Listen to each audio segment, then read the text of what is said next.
প্রতিদিনের মধ্যে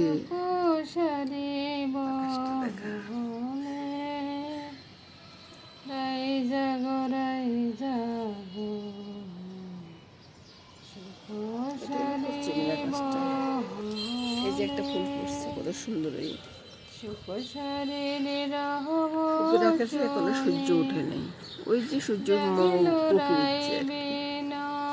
এখনো ওঠে নাই।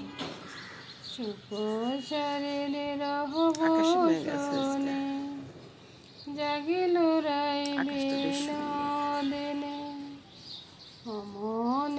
প্রতিদিনে বলি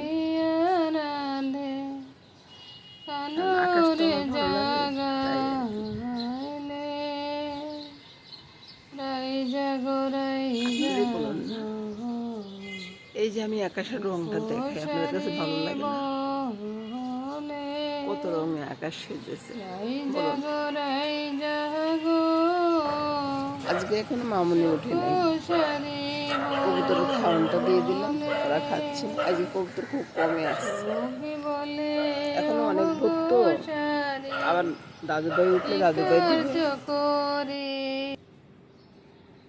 কাজ শুরু হয়ে গেছে বুঝছেন। সবার জন্য জল নেওয়া। কি দেখলেন?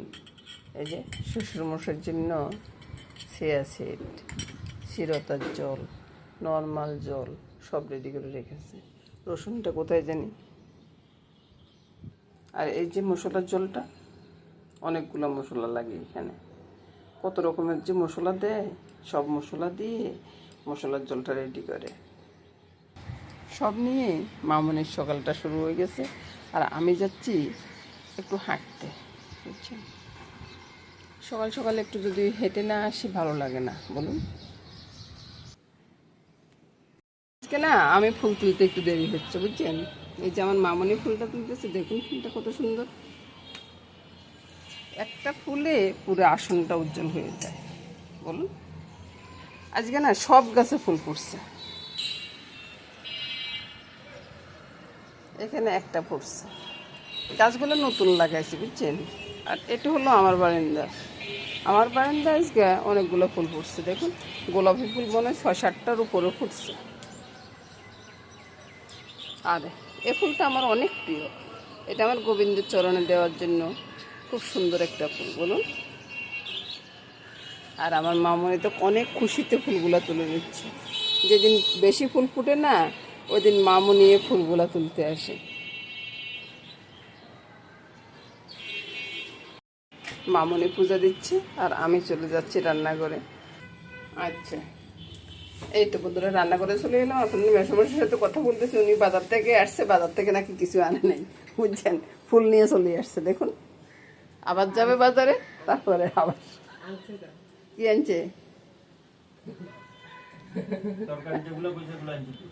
আচ্ছা আচ্ছা, কত তরকারি আনছো তুমি?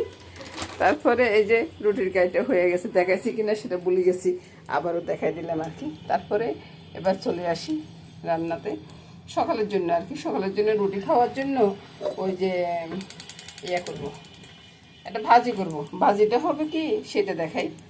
বন্ধুরা কী কী দেখাইছে সেটাই ভুলে গেছি, বুঝছেন। এই যে মসুর ডালটা হবে, মসুর ডাল ভাজি হবে আর কি। তো ভাজির সাথে একটু আলু পেঁয়াজ, আবার মসুর ডালের সাথেও আলু পেঁয়াজ রসুন আদা সবে দিয়ে রেখেছি। তো প্রথমে কড়াইটা বসিয়ে দিলাম, পাখি এসে ডাকাটাকি করতেছে, বুঝছেন। কড়াইতে তেলটা দিয়ে দিলাম, রসুনটা একটু ভাজিয়ে দিই, বুঝছেন। অনেক সময় দেখা যায় কি এখনকার রসুনগুলো ছিপ দিয়ে হয় না।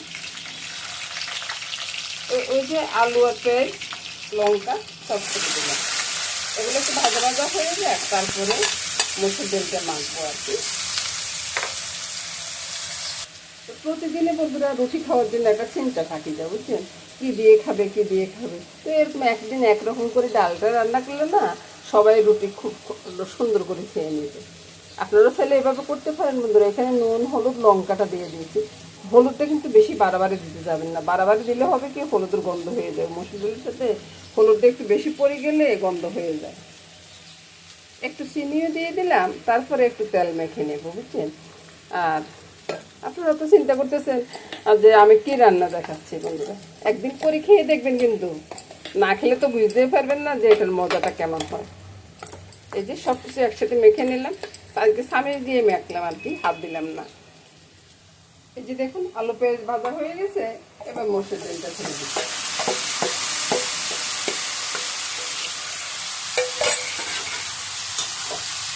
তারপরে নেড়ে ছেড়ে মিশিয়ে দেব। এবার আমি দিয়ে দিব একটু গরম জল। একবারে যে বেশি বাড়াবাড়ি দিব তা কিন্তু না, এটা তো একটু মাখো মাখো হবে। একবারে বাড়াবাড়ি জল দিলে তো একবারে ইয়ে হয়ে যাবে আর কি, ঝ্যাট ঝ্যাট হয়ে যাবে মসুর ডালটা। কালারটা একবার দেখুন কত সুন্দর আসছে না। কিছুক্ষণ নাড়াচাড়ার পরে দেখুন কত সুন্দর হয়ে যাচ্ছে। আর রুটির সাথে খাওয়ার জন্য এরকম একটা তরকারি একবারে পারফেক্ট, খুব ভালো লাগবে। এবার রান্নাটা হয়ে গেছে বন্ধুরা, কত 10 মিনিট লাগে নেই রান্নাটা করতে, বুঝছেন? তো এই রান্নাটা হয়ে গেছে, রান্নাটা ঢেলে নিই তারপর আপনাদেরকে দেখাই।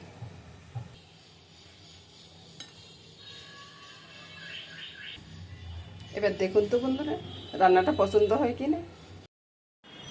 সকালের খাওয়াটা শেষ করে বন্ধুরা এবার চলুন কি রান্না করি সেটা একবার দেখুন। প্রথমে শাকগুলোর একটা ব্যবস্থা করি বলুন। এই যে জলটা আছে না, জলটাতে শাকগুলো ছেড়ে দিলাম, অর্ধেকটা দিয়ে দিলাম আর কি, আর বাকি অর্ধেক রেখে দিলাম। আর এদিকে দেখুন বিভিন্ন রকম সবজি আছে। ধনিয়া পাতাটা পরে দরকার পড়বে, এখনো দরকার পড়বে না। কাঁচা লঙ্কাটা এটার সাথে দিয়ে দিব। তারপরে এখানে কি কি আছে সেটা একবার দেখিলেন তো বন্ধুরা। ওই যে কথা কইতে একটু ইয়ে হয়ে যাচ্ছে আর কি। কোমর আছে, কাঁকরোল আছে, পটল আছে, লাউ আছে, আলু আছে, সব একসাথে আছে। তো এবার কি করি, এই যে শাকগুলার ব্যবস্থা করতে হবে। তো অনেকে মনে করেন যে সাগর খিচুড়ি করছি, লোট লোট লাগবে, খেতে ভালো লাগবে না।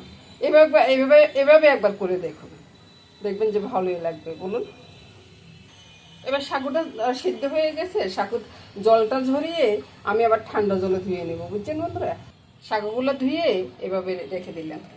আর এই যে সবজিটা আছে না, সবজিটা আমি একসাথে ছেড়ে দিলাম। আপনারা চাইলে পূরণ করে একসাথে বসিয়ে দিতে পারেন, কোনো সমস্যা নেই। আমি কিন্তু পূরণ করে একসাথে বসাই নিই। এবার আমি নুন হলুদ লঙ্কা সবই দিয়ে দেবো। আজকে আমি একাদশীটা করতেছি, তো তাই আমি এভাবে খিচুড়িটা রান্না করতেছি বন্ধুরা। আপনারা কে কে আজকে একাদশী করতেছেন সেটা বলবেন কিন্তু। আর যারা মনে করেন যে বাচ্চা কাচ্চা অসুস্থ হয়েছে বা কিছু খাইতে ইচ্ছে করতেছে না, এইভাবে একবার খিচুড়ি রান্না করে খেতে পারেন, বুঝছেন? ভালোই লাগবে খেতে, খারাপ লাগবে না। তো চিনিটা দিতে কিন্তু ভুলবেন না, বুঝছেন? আপনারা তো মনে করেন যে চিনি দিলে খারাপ হবে, চিনিটা আসলে ইয়ে হয় না, বুঝছেন? খারাপ লাগে না, ভালোই লাগে। তো বন্ধুরা আপনাদেরকে বলিনি, চিনিটাও কিন্তু দিয়ে দিচ্ছি, বুঝছেন? এবার কি করব, এবার নিরামিষ তো বাসন টাসন অনেক কিছু ভরাইলে না একটু সমস্যা লাগে, বুঝছেন? তো যতটা কম ভরানো যায় আর কি ওইভাবে করতেছি। এবার বন্ধুরা মিলানোটা তো হয়ে গেছে, এবার আমি জলটা দিয়ে দিচ্ছি। জলটা দিয়ে এবার একটু ঢাকা দিয়ে রাখবো। এবার এটা পুরোপুরি সিদ্ধ হয়ে গেছে, বুঝছেন? কোমর আলু সব কিছু সিদ্ধ হয়ে গেছে। আর এবার আমি কি করব, ওই যে শাকগুলো আছে না, এগুলো ধুয়ে রাখছি, তো এগুলোর ভিতরে ছেড়ে দেব। তারপরে পোড়ন করব।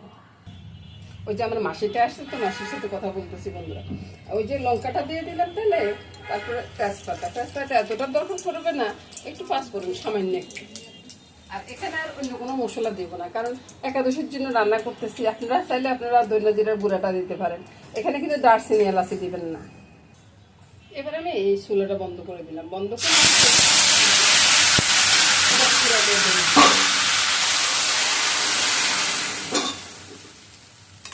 আপনারা চাইলে কিন্তু পুরোনে ওই যে আদাটা দিতে পারেন বন্ধুরা। তো আমি একা একই মানুষের জন্য আমি আর আদাটা কিছুই দিলাম না আর কি। আর এই তো একাদশীর জন্য এর থেকে বেশি আর কি লাগে বলুন। এবার বন্ধুরা ওই যে একটু ধনিয়া পাতাটা ছড়িয়ে দিয়ে ব্যাস নামিয়ে দিই, আর কিছু প্রয়োজন নেই। চুলাটা বন্ধ করে দিলাম।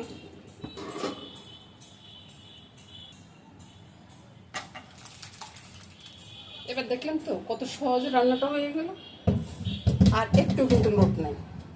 অনেকে তো ভাবেন যে সাগর খিচুড়ি লোট লোট হয়ে যাবে, খেতে ভালো লাগবে না। একবার এভাবে করে দেখুন বন্ধুরা, ভালোই লাগবে। নমস্কার বন্ধুরা, সবাই ভালো থাকুন, সুস্থ থাকুন, সুন্দর থাকুন এই কামনা করে আজকের মধ্যে আমি এখানে বিদায় নেব। আগামী দিন আবার দেখা হবে।